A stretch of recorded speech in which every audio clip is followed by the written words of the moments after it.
अज्ञात दरोडेखोरांनी घरात घुसून झोपलेल्या शेतकरी दाम्पत्यांना जबर मारहाण करीत त्यांच्याजवळील दुचाकी, सोन्याचे दागिन्यांसह लाखोंचा ऐवज लुटल्याची खळबळजनक घटना पैठण तालुक्यातील टाकळी अंबड गावाजवळील नरके शेतवस्तीवर शुक्रवारी 12 सप्टेंबर रोजी मध्यरात्रीच्या सुमारास घडली आहे.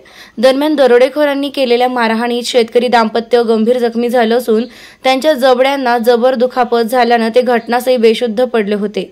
त्यांना तातडीनं पाचोड तालुका पैठण येथील ग्रामीण रुग्णालयात प्राथमिक उपचार करून छत्रपती संभाजीनगरच्या शासकीय रुग्णालयात घाटीत हलविण्यात आलं. दरम्यान या घटनेची माहिती समजताच पाचोड पोलिसांसह श्वान पथक ठसे तज्ञ पथकानं घटनास्थळी भेट देऊन पाहणी केली. या घटनेनं परिसरात भीतीचे वातावरण पसरलंय. कांता देवराव भाकड वय 50, ललिताबाई भाकड वय 47 असे दरोडेखोरांच्या मारहाणीत जखमी झालेल्या शेतकरी दाम्पत्याचं नाव आहे. मिळालेली अधिकची माहिती अशी की टाकळी अंबड येथील नरके शेतवस्तीवर 10-12 शेतकरी कुटुंबासह वास्तव्यास आहेत. गुरुवारी दिवसभर शेतातील कामे करून व वस्तीवरील शेतकरी कुटुंबीय जेवण करून रात्री झोपी गेले.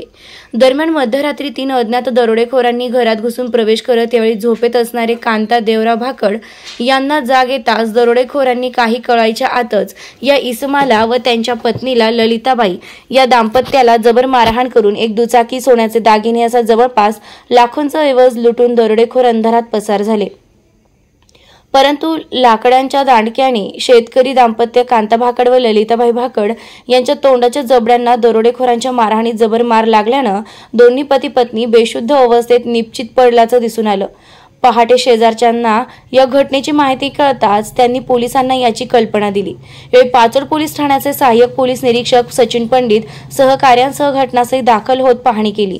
तसेच छत्रपती संभाजीनगर येथून श्वान पथकाला पाचारण करण्यात आल्यानं श्वान पथक घटनास्थळावरून काही अंतरावर जाऊन थांबला.